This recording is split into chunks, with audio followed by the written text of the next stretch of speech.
జరిగిందని అంటున్నారు కాబట్టి 14 నుంచి 19 వరకు కూడా జరిగిందో లేదో దర్యాప్తు చేయాలనేది ఇప్పుడు సుబ్బారెడ్డి గారు చేస్తున్న డిమాండ్.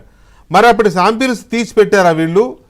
2019లో వీళ్ళ ప్రభుత్వం రాగానే అప్పుడు కరుణాకర్ రెడ్డి గారు చైర్మన్ అయ్యారు, తర్వాత సుబ్బారెడ్డి గారు అయ్యారు. మరి 19కి ముందు శాంపిల్స్ తీసి పెట్టుండాలి కదా. మరి అయ్యామని ఉంటే ఇవ్వమనండి, చేయొచ్చు అని మీరు రికమెండ్ చేయండి పటాబి గారు.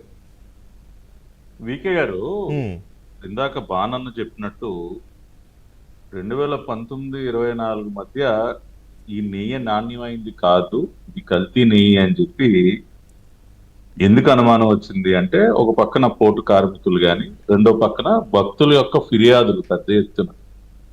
ఎందుకంటే ఇప్పుడు మనకు కూడా అనేక మంది తిరుపతి ప్రసాదం తీసుకొచ్చి స్వామివారి ప్రసాదం ఇచ్చినప్పుడు ఆ లడ్డు నార్మల్గా అయితే నాణ్యమైన, ఇవాళ మీరు లడ్డు చూడండి ఆ షైన్ ఉంటుంది.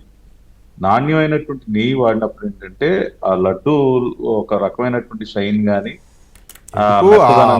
మ్యాటర్. ఆ మాటకు వస్తే సుబ్బారెడ్డి గారే వారు చైర్మన్ గా ఉన్నప్పుడు లడ్డు తినే ఉంటారు రోజు, ఎందుకంటే పూజలకు వెళ్ళాలి కాబట్టి. ఇప్పుడు తింటే తెలిసిపోతుంది తేడా, ఆయనకే తెలుసు. అమృతం లాగా ఉంది ఇప్పుడు ప్రసాదం.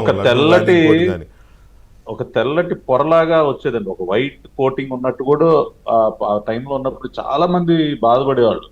ఇదేంటి ఇంత నాణ్యత తగ్గించేశారు, ఇది రాయిలాగా ఉంది లడ్డు అని చెప్పి భక్తుల దగ్గర నుంచి పెద్ద ఎత్తున అటువంటివి ఏవి మరి 2014-19 మధ్య రాలేదు. రెండవది, వీళ్ళు అధికారంలోకి వచ్చిన తర్వాత ఇమ్మీడియట్ గా అటువంటివి ఏమన్నా ఉంటే వాళ్ళు దర్యాప్తు చేసి ఉండాల్సింది కదా. లేదంటే ఆ శాంపుల్స్ ఏమన్నా అప్పుడు 2019 ముందు ఏమన్నా ఉంటే అవన్నీ చేయించి ఎవడొద్దన్నాడు.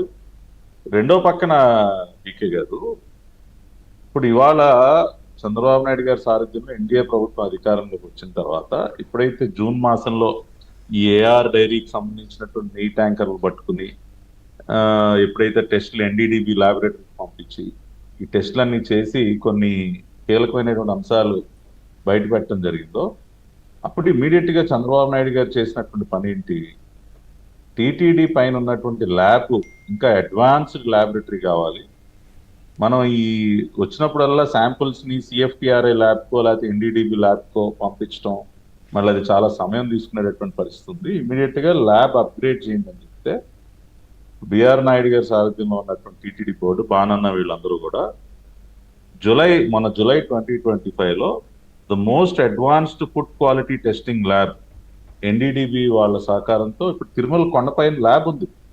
ఇప్పుడు మనం ఎక్కడికి ఆయన హయాంలోనే 80 కోట్లతో ల్యాబ్ పెట్టామని చెప్తున్నారు కదా. ఇవాళ ఏం పెట్టారు సార్, ఏం పెట్టారు, ఏమి అన్ని ఒట్టి పచ్చి అబద్ధాలు.